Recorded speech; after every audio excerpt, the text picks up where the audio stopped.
रोद मंगल्या गाय, जैसे वत नर होत है भव सागर से पार। गुरु जी के सुमिरन मात्र से नाशत विघ्न अनंत। तासे सर्व आरंभ में ध्यावत है सब संत। आप प्रगटे इस जगत में जीव काज सुधारने। शब्द नाव बनाए सुंदर दुखित जीव उभारने। नम्रता और दीनता से भेंट सतगुरु लीजिए। मैं हूँ शरणागत तिहारी, दासी अपना कीजिए। मैं हूँ शरणागत तिहारी, चरणों में रख लीजिए। सौभाग्यशाली गुरुमुख सज्जन मंडली, अपनी मन चित्त की वृत्तियों को एकाग्र करते हुए अपना ध्यान अपने मन मंदिर में श्री परमहंसों की ओर लगाते हुए श्रद्धा प्रेम सहित मीठे स्वर में बोली जयकारा। बोल मेरे श्री गुरु महाराज की जय।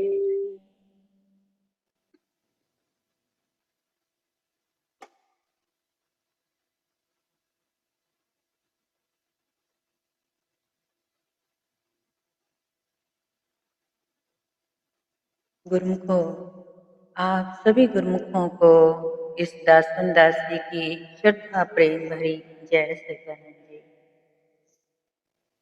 जय सच्चिदानंद दीदी जी। पिछले सत्संग में आप जो जो कुछ भी सुनते आ रहे हैं, अभी तक उन सत्संगों के ज्ञान से आपके जीवन में क्या क्या प्रभाव आया या नहीं आया, ये भी आप हमें बताना चाहें तो बता सकते हैं। क्योंकि सत्संग का प्रभाव अगर किसी के अंदर उतर रहा है तो ये हमारी सेवा सफल है और आपका सौभाग्य है। तो जो अगर आपके जिसके भी अगर समझ से बाहर है या ज्ञान समझ में नहीं आ रहा किसी कारणवश, तो आप उसके ऊपर भी आप हमसे बात कर सकते हैं और पूछ सकते हैं और हम आपको सही मार्ग दर्शा सकते हैं। तो गुरुमुखों, सत्संग जो है ये हमारा पहला जो है जीवन का कर्म है।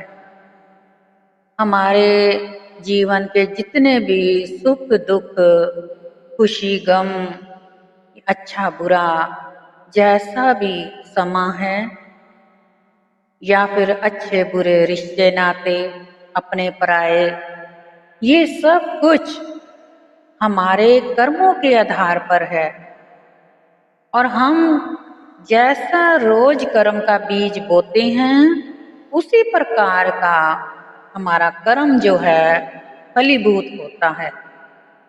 क्योंकि हमारे जो कर्मों का लेखा जोखा है उसके आधार पर हमारे जीवन की जीवन धारा चल रही है। जैसे आज हम अगर जैसा जैसा मन में विचार लाएंगे, जैसे जैसे अपने आप को बनाएंगे, उसी प्रकार से हम बनते जाएंगे। क्योंकि अब जैसे उदाहरण के तौर पे रावण था, भक्ति तो रावण ने भी बहुत कर रखी थी, जबकि भक्ति में, विद्या में, ज्ञान शास्त्रों में कितना आगे था वो, कितना विद्वान पंडित था। और उससे बड़ा तो कोई दुनिया में पंडित ब्रह्म ज्ञानी नहीं हुआ। लेकिन इतना कुछ होने के बावजूद कहाँ पर उसने गलती खाई, जिस वजह से उसका किया धरा सारी नेक कमाई क्षण भर में समाप्त हो गई। दुनिया की नजर में गुरुमुखो समाप्त दुनिया की नजर में हुई है, हकीकत में तो नहीं हुई। क्योंकि जिस जीव का अंतिम दाह संस्कार प्रभु आप स्वयं करें, तो भला उसकी कमाई नष्ट कैसे हो गई। जीवन का लक्ष्य उद्धार जो है वो यही होता है कि हमारा अंतिम समय, अंतिम श्वास प्रभु के चरणों में जाए। लेकिन जिसके लिए प्रभु स्वयं खुद ही चल करके आए और उसका दाह संस्कार करें, उसको मुक्ति दे दें, तो उसकी तो कमाई सफल हो गई। लेकिन एक जीवन भर बदनामी का कलंक लगा रहा, जिसको लेकर के दुनिया ने अभी तक इतने भ्रम पाले हुए हैं कि जिस कारण रावण को बदनाम किया जाता है, जबकि उसने सीता माता का हरण अवश्य करा था, लेकिन सीता माता को छुआ नहीं था और ना ही उसके साथ कोई गलत व्यवहार किया था। लेकिन दुनिया कहीं भी किसी को भी छोड़ती और बख्शती नहीं है। सीता माता को तो उसने अशोक वाटिका में उसकी कुटिया बना करके उसको सुरक्षित रखा और कभी भी अकेले में वो नहीं मिला और ना ही उसने कोई ऐसी कोई वाहियात हरकत करी। और आज के युग के जो रावण हैं, आज के युग के रावण तो अपने घर की बहू बेटियों पर भी बुरी नजर डालते हैं, बाहर की तो बात ही दूर है। तो आप ये सोचे कि वो रावण सही था या आज के रावण सही है। हमने कईयों को ऐसा देखा, भक्ति भी करते हैं और साथ के साथ गलत कर्मों की ठगती भी करते हैं। तो हकीकत में देखा जाए तो रावण कौन है? क्योंकि रावण इंसान अपनी सोच से बनता है, विचारों से बनता है। जिस प्रकार से एक वृक्ष है, वृक्ष के अंदर से कई प्रकार के फल पत्ते निकलते हैं, कई शाखाएं होती हैं, जड़े में से एक जड़ होती है, शाखाएं अनेक होती हैं। कोई शाखा में फल कैसा लग रहा है, खट्टा है, किसी शाखा का फल मीठा है, किसी का कड़वा है, जबकि पेड़ एक ही है लेकिन फल अलग अलग है। इसी प्रकार से जीव जो है वो परमात्मा की अंश है, लेकिन सबके अपने अपने अलग अलग भांति भांति के कर्म हैं और कर्मों के अनुसार ही ये जीवन है। अब हमें अपने कर्म सुधार करने हैं, उसके लिए समय भी बहुत जल्दी से अब समाप्ति पे है गुरुमुखो। ये जीवन का समय बहुत जल्दी समाप्त होने वाला है, इसलिए इस समय का सदुपयोग करते हुए इसका लाभ क्यों नहीं प्राप्त हो रहा।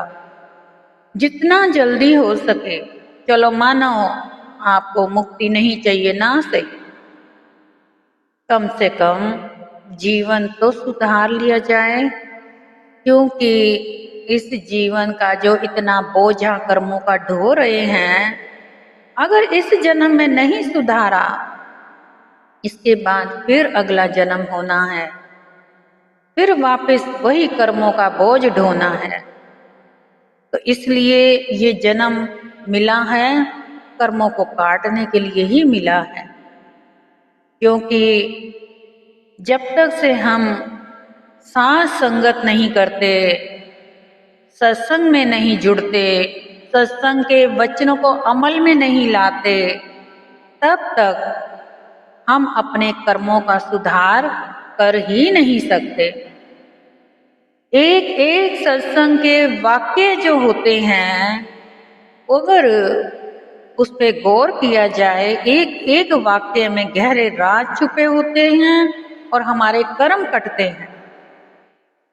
जैसे कि उदाहरण के तौर पे एक बार की बात है, कहीं पर सत्संग चल रहा था। वहां एक स्त्री जाया करती थी सत्संग सुनने। एक बार उसकी तबीयत ठीक नहीं थी तो वो जा नहीं सकी। उसने अपने पति को बोला कि आज मैं सत्संग में हाजिरी नहीं दे पा रही, तो ऐसा है कि पतिदेव आज आप चले जाइए मेरी जगह पर। लेकिन वो पति कहता है कि मैं भला सत्संग में जाके क्या करूंगा, मुझे क्या लाभ, मैं तो इतना समा कीमती लेकर के बैठा हूँ। यानी कि वो अपने आप में बहुत धनी भी था और उसको 24 घंटे पैसा कमाने की होड़ लगी रहती थी, रात दिन। लेकिन उसकी पत्नी ने उसको समझाया, क्या पता न जाने कौन सी घड़ी, कौन से पल की बात, कोई सत्संग ज्ञान की आपके जीवन में आ जाए तो आपको कितना बिजनेस में लाभ हो जाए, आपके कर्म का सुधार हो जाए। पति भी सोचा चलो आज इसकी बात मान ही लेते हैं। अब पति जो था शायद सूट बूट में साहब बन करके, अफसर बन करके सत्संग में पहुंचा। अब आगे सत्संग में जैसे ही गया तो जाते ही जैसे सबका ध्यान उसके ऊपर गया तो सबने उसे देखते ही कहा आइए। उसकी ठाट बाट देखकर सबने कहा आइए। उसके बाद जैसे ही वो आगे बढ़ा तो सबने कहा बैठिए, बैठ गया। उसके बाद सत्संग चल रहा था, जैसे ही तो उसकी आंख लग गई, नींद में चला गया। क्योंकि उसको इंटरेस्ट नहीं था सत्संग सुनने का, केवल उसको बस पत्नी का कहा मान करके हाजिरी देनी थी। वो जा करके तो बैठ गया। जब सत्संग समाप्त हुआ, पंडाल खाली हुआ, सब जा चुके थे, वो वहां पर सोया बैठा हुआ। तो जब वहां की दरियां चादरें उठाने का समय आया तो सेवादारों ने उसे कहा जाइए। तो उसने जब देखा कि कोई भी नहीं है यहाँ पर, तो सब जा चुके हैं, तो वो अपना उठ करके घर वापस आ गया। अब पत्नी ने पूछा कि आज सत्संग में आपने क्या सुना?